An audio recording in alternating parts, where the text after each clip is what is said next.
Hello and welcome to In a Spiritual Sense, where we discuss all things spiritual. From growing your intuition, speaking with spirit guides, diving into past lives, the paranormal, and more, join me, Stacey Piagno, where we work to bridge the gap between science and spirit.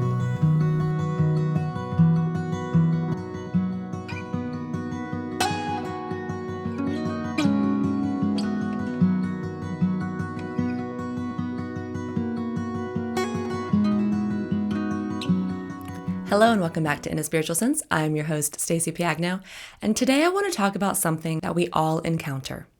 Hardships. The stuff that's not so fun. And I want to discuss how to not only get through it, but to live in it, in a present way.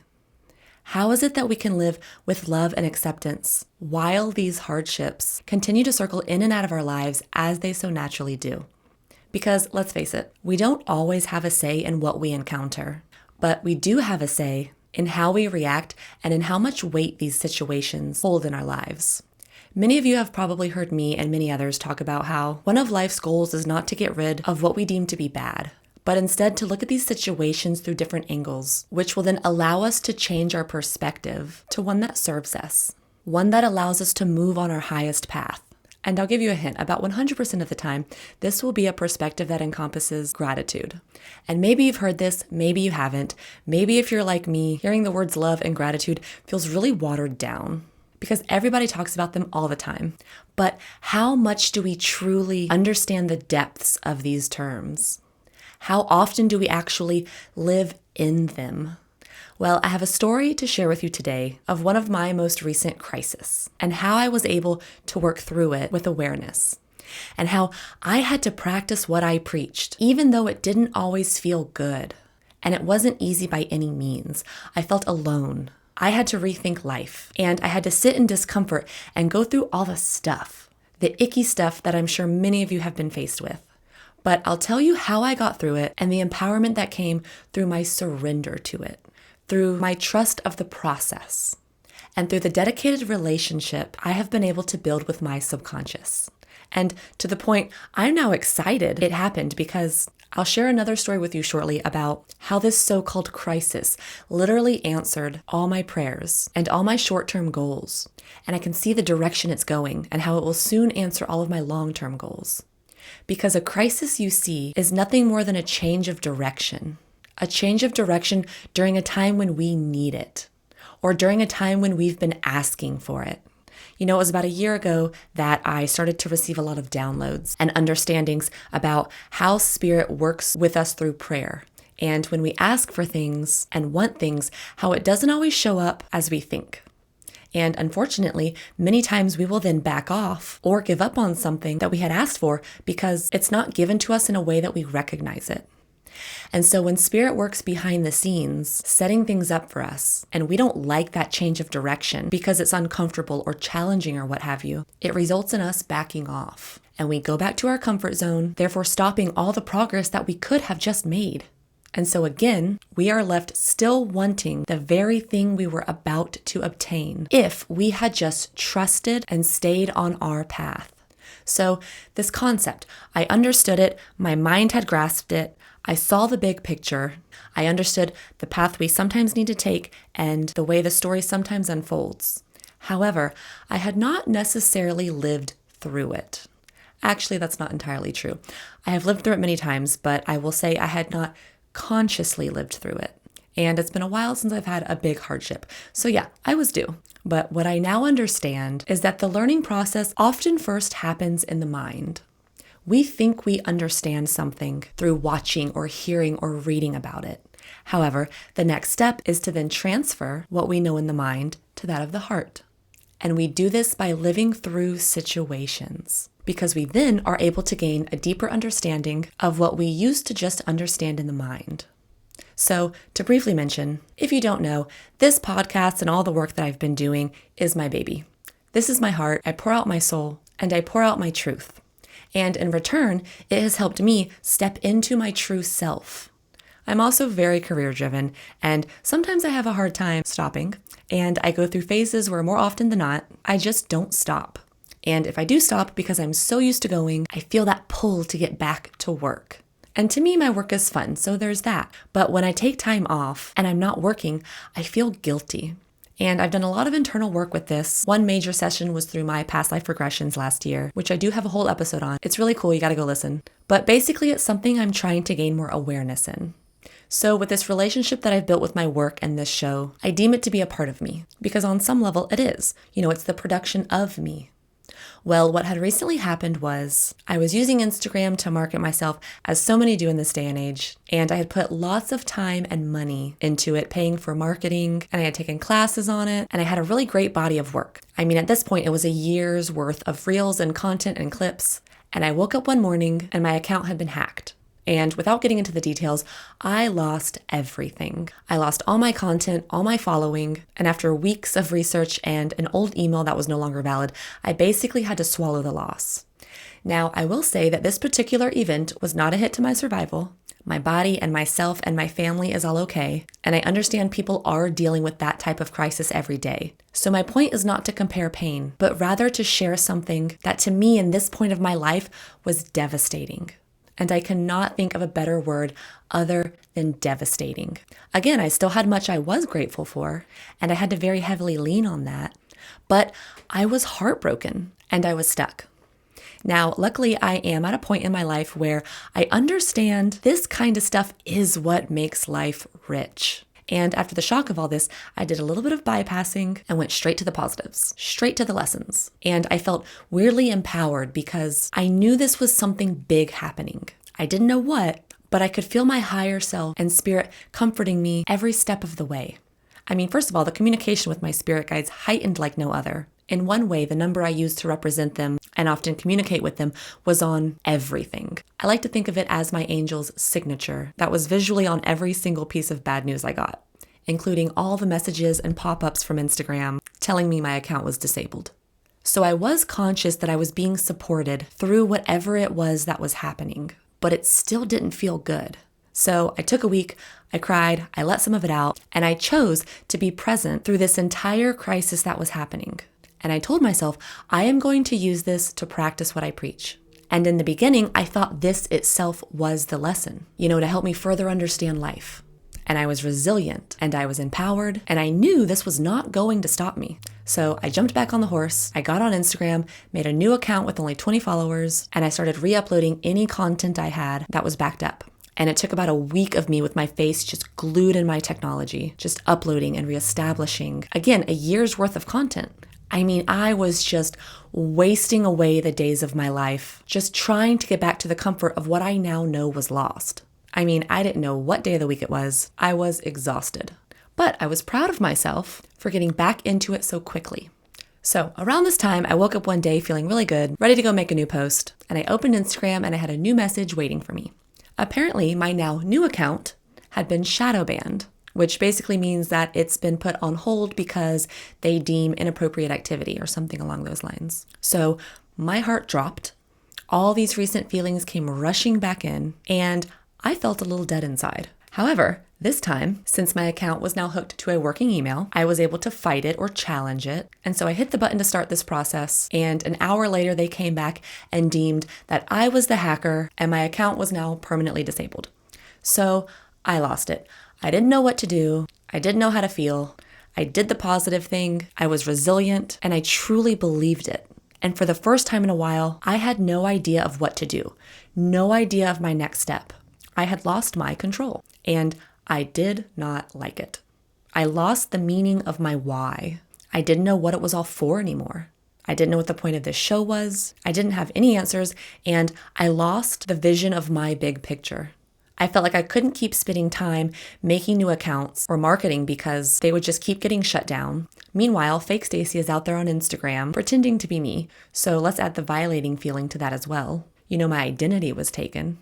And just to give you a little more background, this was no coincidence. On top of this, I got a letter in the mail that stated me and a group of family friends had some important personal information leaked, and it was very much tied to this whole situation. So I had to deal with that on top of this, which was now not only business but personal. So, what do I do? Well, I had to really get to know myself and this situation. I had to go back to the drawing board and back to my shadow work and feel everything that was brought up. I had to understand what had happened to me where I needed a change of direction. Because although I was going through all the emotions, I still decided to believe in the purpose of crisis. I truly believed there was something I had not yet learned or a change in direction I had not yet taken. And in some way, in the long run, this had to have been answering something that I had been asking for. So even though I was lost, I decided there was an answer, and I had to go back internally to find it. You know, the first time this happened, I understood it to be about resilience and about living truthfully through what I teach, which it still is, but I thought that was it. However, as more days passed, it became clearer. Now, I am going to share with you a personal list of goals that I had made during the new moon before all of this happened. You know, I try my best to follow the currents of the moon phases, and during the new moon, it's when we plant seeds and goals and visualize what it is we want in our lives. And I had actually done this really beautiful ceremony with pine and cinnamon and malachite, and I burned my list and I sent it on its way, and I knew the things on my list were going to get answered. Now, ironically or not, this crisis soon happened on the next full moon, which was no regular full moon, but the full moon of the summer solstice, which is a very amplified version of new beginnings and abundance and stepping into our power and everything that seemed opposite of what was actually happening, which I was aware of.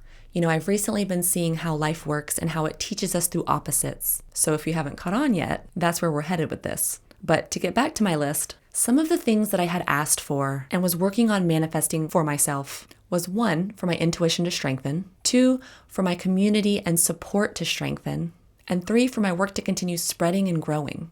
And as it eventually appeared through the restructuring of this crisis, I slowly started to see everything on my list start to check itself off. And some of it's ongoing, but I can see the path of its evolution.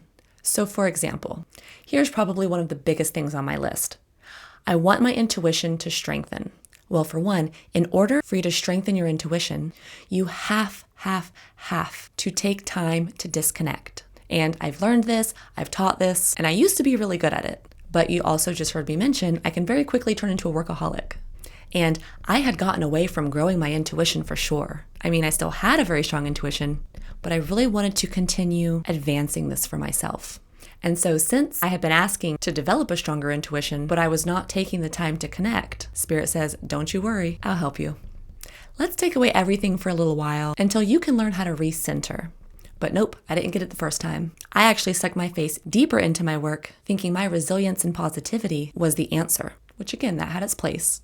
But Spirit then said, nope, that's not it, take it away again.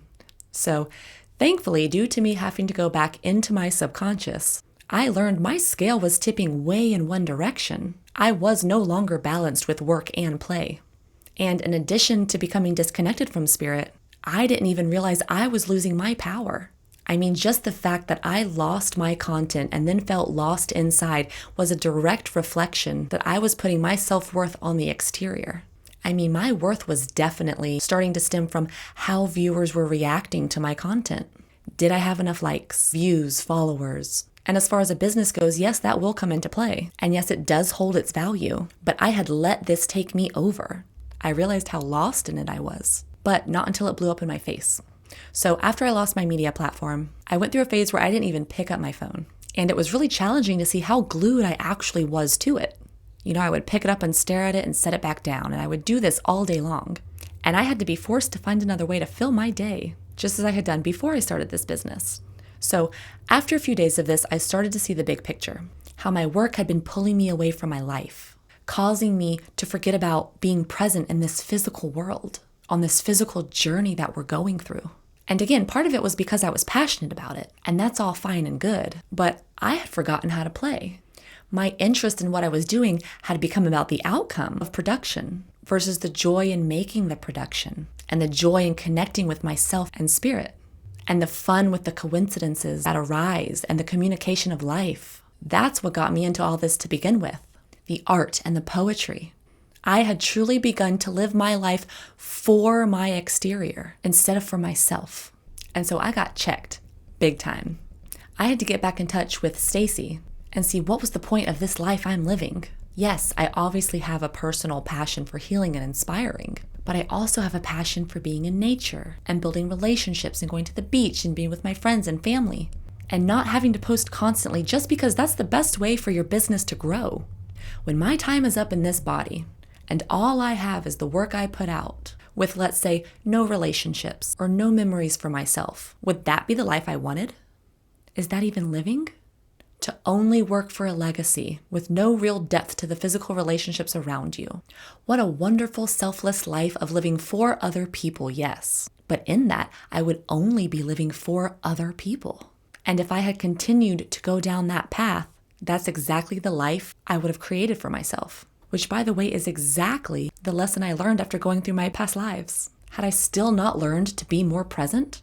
So I got a quick check on what's important. And yes, my work is still very important to me. And I truly think it always will be because it's my passion. But through balance. Balance of work and play. Balance of stillness and production. With no attachment to the outcome. That was a hard one for me. I had to ask myself, am I truly passionate about my work? And if I am, would I still be passionate if I had only reached, let's say, 10 people? If only 10 people connected with my work, but I really enjoyed it and I had more time to live in the present, would that be a life worth living? And my answer is yes, because this is my truth. This is the work that I do. It's empowering for me, and hopefully it will inspire others along the way, but that's not for me to worry about. I had to learn how to continue to produce passionately with no attachment to the outcome. And I had to surrender to this because the outcome was running me dry. It was stealing my life, and that does not serve me. So, in addition to having more time to build my intuition and stepping back on track to my highest path, another thing on my list that I had asked for was for my community to strengthen. And throughout this, I could see friends and family reaching out, showing sympathy, being supportive, giving me inspiration. The communication with some of these relationships really strengthened for me. And as far as my work growing, the night the first hacking happened, I asked for my next step. And another cool part of my intuition growing was that my dreams really enhanced during this time. And we're going to get into that next week when we dive deeper into the subconscious. But that night, right as I was coming out of dream mode, my friend's spirit paid me a little visit. And the symbolism of this particular friend being chosen by my subconscious was even funnier because she herself represents work in many different ways. So it's a funny connection, but right as I woke, she says, "You can start using TikTok now. It's waiting for you." And I woke up. And this was important because before all of this happened, I kept being pushed from everybody around me to get on TikTok and start using it, but I never had because it was something new to me and it was uncomfortable and I just kept pushing it off. So I had this dream and I had already known that I needed to get on TikTok. And so now I was being forced to use TikTok because everything else was shut down. And of course, it ended up being a good step because yes, it helps my show grow. But I also realized in my silence, I really enjoyed having a platform to share everything that I'm inspired with. Again, just as long as I did it in a balanced way. So I woke up, started using TikTok. For those of you who are on TikTok, go follow me. It's in a spiritual sense. There are underscores in between all of the words. But with this, I really felt like sharing this event with you was important because when we go through situations that we do not understand and definitely do not like, it can be extremely hard to move through them with faith. And I think the reason we have a hard time moving forward faithfully is because we want to understand the situation before we choose to trust it. I'm going to say that again. When giving our trust to something, we like to understand the situation before we choose to trust it.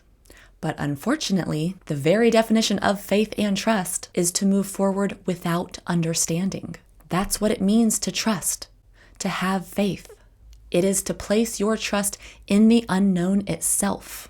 And I truly believe if you take time to, one, separate from a situation, you've heard me call it a story, and two, really spend time getting to know your internal self, there will be an answer, and there will be direction, and there will be an outcome that in some way or more will serve you. But we have to do our part in staying aware as it's happening, as we move through it. And please do not settle for an answer that does not serve you, because in that case, you will be stuck in an outcome that also does not serve you.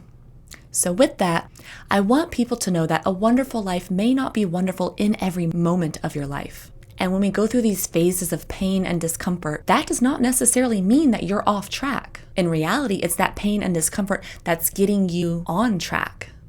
It's a pivot. There's a man that I follow, and he's all over social media. And if you're interested in the stuff that we talk about on this show, you may already know him. His name is Daryl Anka. Hopefully I said that right. And he channels this being known as Bashar. And I heard him explain the way we energetically expand. And it's so perfect for what we're currently talking about. And I'm going to just quote him because it's such a beautiful explanation. He says, quote, "Expansion and evolution and growth is the product of inclusion, not exclusion." Meaning when we integrate into situations, we expand as opposed to pushing them away. Inclusion versus exclusion. He goes on to say, "You are gathering all of the things from lower vibrations you need to look at to integrate them into the higher vibrations.